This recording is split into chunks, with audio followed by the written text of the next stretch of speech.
Hi friends, welcome to my channel Odia flavours by Madhu. आसतु आज पूरा भोजी स्टाइल आम आज बनइबा पोटल कुर्मा। फास्ट आम कौन करवा, गोटा पोटल को भल भाव काटिदबा।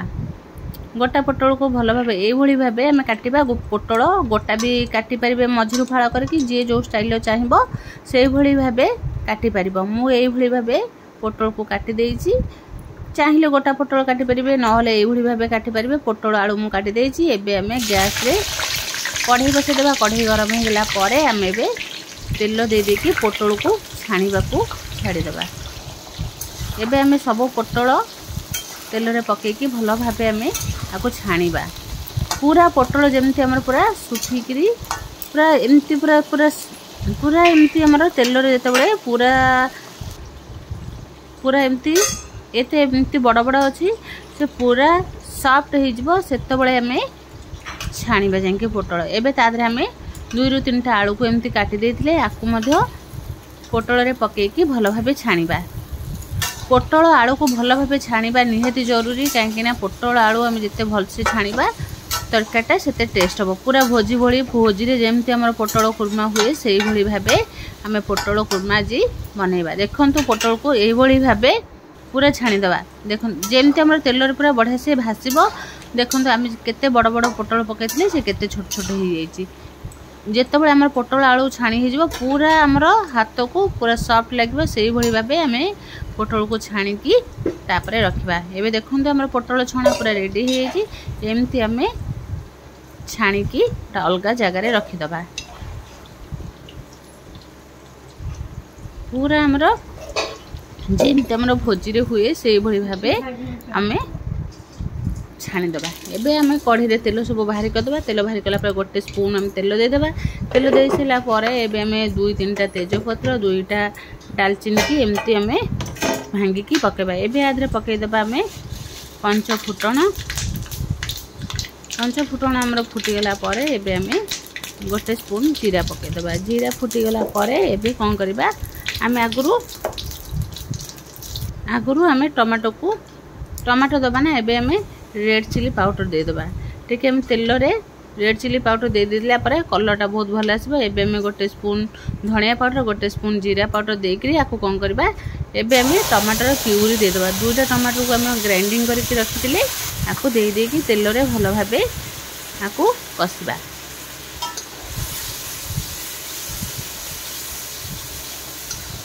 तेल रे देखंतु आकु तेल रे आम जेमते कसिबा। एबे आम तादरे टिके पके देबा हल्दी पाउडर।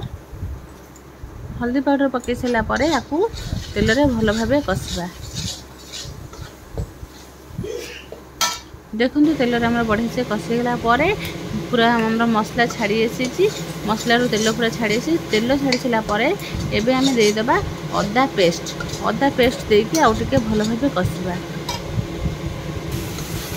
अदा पेस्ट को देकी भल भाबे टिके कसिबा। देखंतु जेमते हम मसला रे पूरा तेल छाड़ी छाड़ी आसबो से भली भाबे आम आकु कसिबा। एबे आम बाटिकी रखिथिबा काजू और चारू मगजर पेस्ट देकी आको भल भाबे कसिदबा। मसला को भल भाबे कसिबा जेमती हमर भोजी स्टाइल रो पूरा पोटल कुर्मा हुए से भली भाबे पोटल कुर्मा पोटल कषा जहाँ भी कहि परिबे एमती आम बनइबा। किंतु आको आम बिना पियाज रसुण रे यही पोटल कुर्मा आम बनइबा।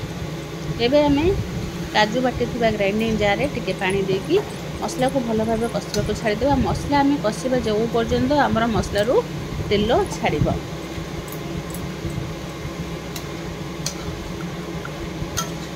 देखंतु एबे आम से मिक्सचर जार रे पानी धोकी दे सिला परे आकु कोन हला भल भाव आकु कषिबा को छाड़ी देबा। एबे आम गरम मसला गोटे स्पून पके देले। गरम मसला गोटे स्पून पकेकी आकु एबे आम कोन करबा आके गोळे देबा। एबे देखो मसला हमर बढ़िया से फुटी आसलानी।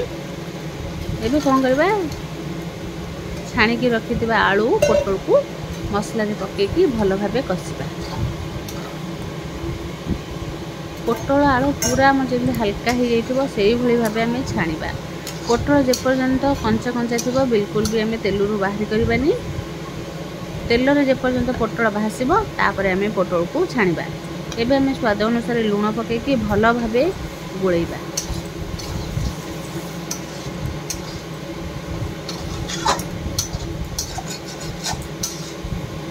देखो गैस पर आम सिम रखिकी मसला को कषा ना मसला पड़ जा पूरा एमती जदि एमती चाहिए सुखिला सुखिला भी रखिपारे ना आउ टे पानी देकी आउ टे सीझेदे कौन हम मोर पोटल आलू देहरे भल भाव टे पानी बसीगला खाइबा को भल लगे।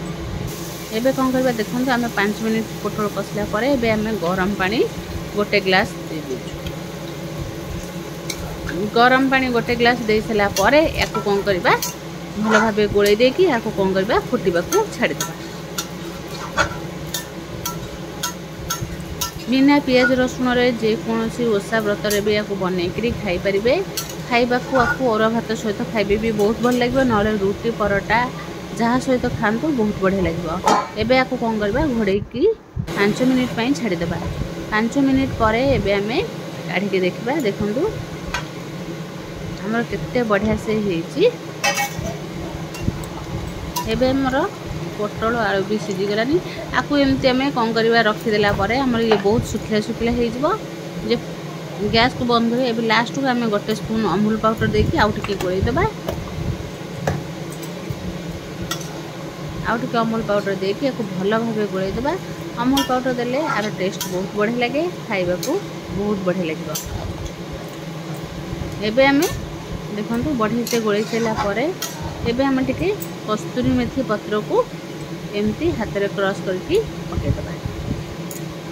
कस्तूरी मेथी पत्र देले यार बास्नाटा बहुत बढ़िया से धनिया पत्र दबा बास्ना अलग कस्तूरी मेथी पत्र दबा अलग। एथिरे आम टिके खाली गोटे बिंच आम आधे दबा चीनी देकी या कौन करबा भल भाव गोलेदेबा। गोले दे सारा पर एबे कौन हम देखो गैस को हमें बंद करदे। गैस को बंद कर सारा आम देखो तरकारी केते पूरा सुखिले सुखिला हो आसी। एबे कौन करबा गोटे प्लेट को काढ़ी आपको आम टेस्ट करवा केमती लगुच।